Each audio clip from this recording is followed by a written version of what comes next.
नमस्कार, मैं हूं गोपाल राजपूत करण। जमुना पार का राजनीतिक केंद्र है विश्वासनगर। कहा जाता है कि यहाँ की जो सादरा साउथ की बिल्डिंग है, यहाँ पे हर तरह के मुद्दे को लोग आए दिन कोई ना कोई ऐसे मामले होते हैं जहाँ पे शोर शराबा होता है।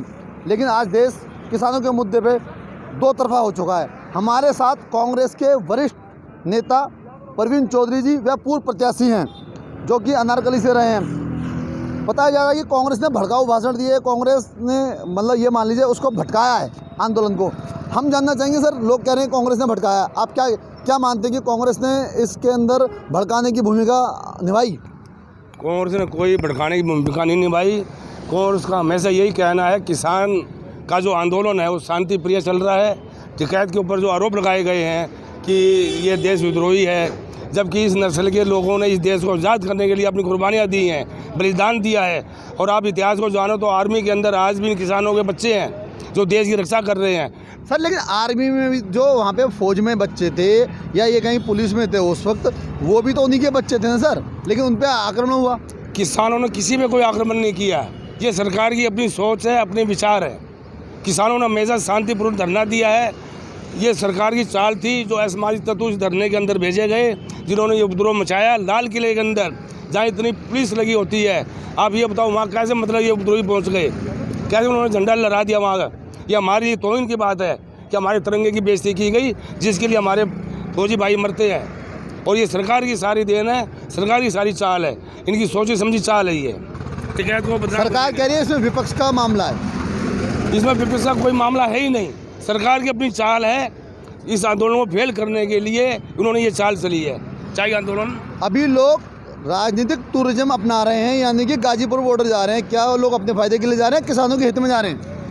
किसानों के हित के अंदर जो लोग हरियाणा, पश्चिमी उत्तर प्रदेश से आ रहे हैं वो सिर्फ टिकैत और किसान आंदोलन से जुड़ने के लिए आ रहे हैं। जैसे कल टिकैत के ऊपर आरोप लगाया गया कि इन्होंने हिंसा की है। ये खानदान हमेशा किसानों की लड़ाई लड़ता रहा है और टिकैत जी लड़ाई लड़ रहे हैं।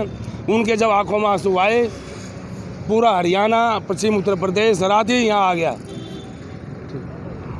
ये तो हमारे साथ कांग्रेसी। अब हमारे साथ जाने माने दिल्ली के पत्रकार राजेश त्रिपाठी जी हैं, जो कि हर प्रकार की गतिविधि पे, राजनीतिक हो, सामाजिक हो, निगाह रखते हैं।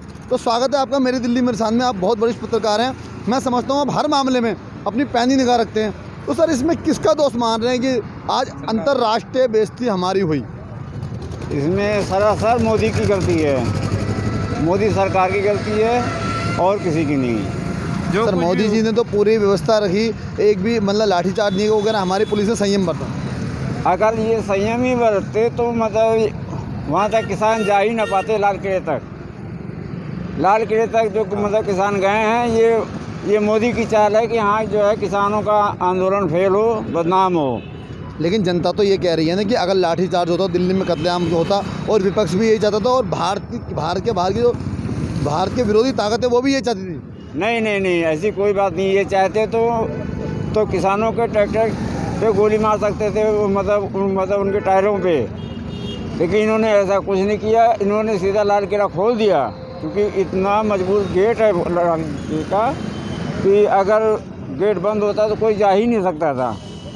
तो ये थे हमारे साथ त्रिपाठी जी। अब हमारे साथ सामाजिक कार्यकर्ता व जाने माने आरटीआई एक्टिविटीज़ हैं, पर ये हर मामले में निगाह रखते हैं। इस बार ये कैसे शांत रह गए कि जनता तक ये मैसेज पहुंचाने में कि हमें सुरक्षा अपनानी है और दिल्ली को सतर्क रहना है? सर आप तो हर मामले में निगाह रखते हैं और आप ये कहेंगे जमुना पार के बड़े सामाजिक कार्यकर्ता हैं, तो ये कैसे हुआ? और मतलब हमें इस बात पे संदेह तो था कि ऐसा हो सकता है, परंतु ये सरकार की नाकामयाबी को दर्शाता है। इस पूरे मामले में केजरीवाल जी शांत रहे, तटस्थ रहे कि क्या उन्हें लगता है कि मामले की कुछ बोलना चाहिए उन्हें?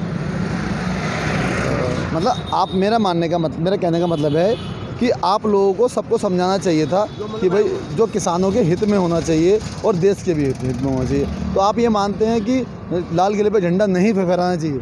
लाल किले पे ऐसा काम नहीं होना चाहिए था। बाकी रही दिल्ली सरकार की बात, पुलिस किसके अंडर में है? पुलिस तो सेंटर के अंडर में है, तो इसलिए दिल्ली सरकार उसके अंदर क्या करेगी? सारी जिम्मेदारी तो सेंटर की है।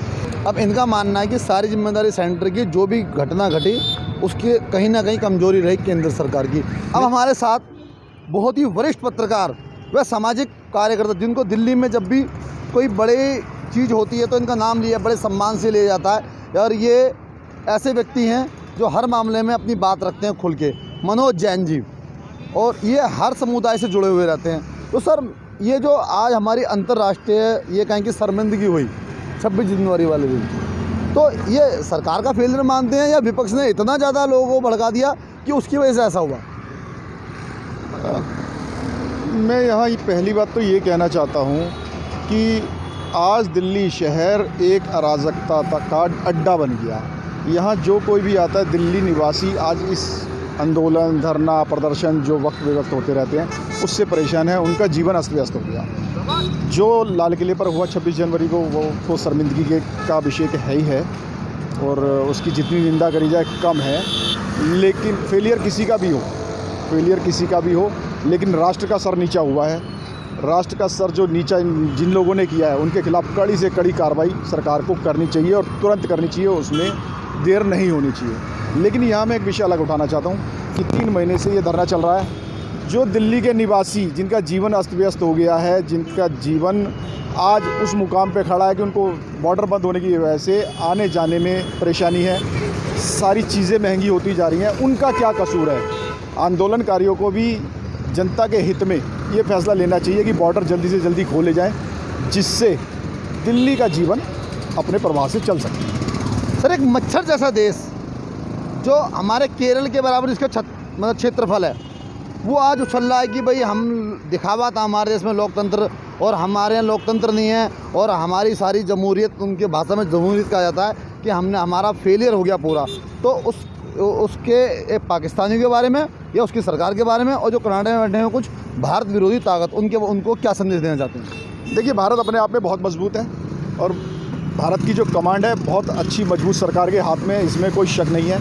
पाकिस्तान भारत विरोधी प्रचार करता रहा है और करता रहेगा, उससे हमें कोई परेशानी नहीं है, करता रहे। हम अपनी जगह मजबूत हैं और हम इन सब का सामना और मुकाबला करने के लिए सक्षम हैं। कुछ लोग खालिस्तानी हैं, वो कह रहे हैं कि अभी एक वीडियो जारी हुआ कि हम भारत को ख़त्म कर देंगे, उसके लिए कोई मुँह तोड़ जवाब? नहीं, भारत को ख़त्म करने का सपना तो 200, 250, 400 साल से मुग़लों ने भी देखा, अंग्रेज़ों ने भी देखा, सबने देखा, लेकिन भारत है। भारत को ख़त्म करने का लोग सपना ही देखते रहेंगे। भारत कभी ख़त्म नहीं होगा, भारतीयता कभी ख़त्म नहीं होगी। भारतीय संस्कृति दुनिया की सबसे सर्वश्रेष्ठ संस्कृति है, तो इसको ख़त्म करने के लोग सपने देखते रहेंगे, ख़त्म नहीं हो सकता। कुछ लोग ख्याली पुलाव बनाते हैं, ऐसा मानना है मनोज जैन जी का। ये मर जाएंगे, इनकी पीढ़ियाँ समझो पीढ़ियाँ पे पीढ़ियाँ आती रहेंगी, पर भारत कभी ख़त्म नहीं होगा। ये एक सत्य है और यही सर्वमान्य सत्य है। भारत कभी ख़त्म नहीं होगा और हम अपनी जगह मजबूत हैं। और बल्कि कुछ समय ऐसा, कुछ टाइम बाद ऐसा आएगा कि काफ़ी सारे देशों का विलय होगा भारत में, क्योंकि हमारी संस्कृति ऐसी है, हम लोगों को अपनाते हैं। मेरी दिल्ली मेरी शान की खास रिपोर्ट के लिए मैं गोपाल राजपूत, विश्वास नगर से।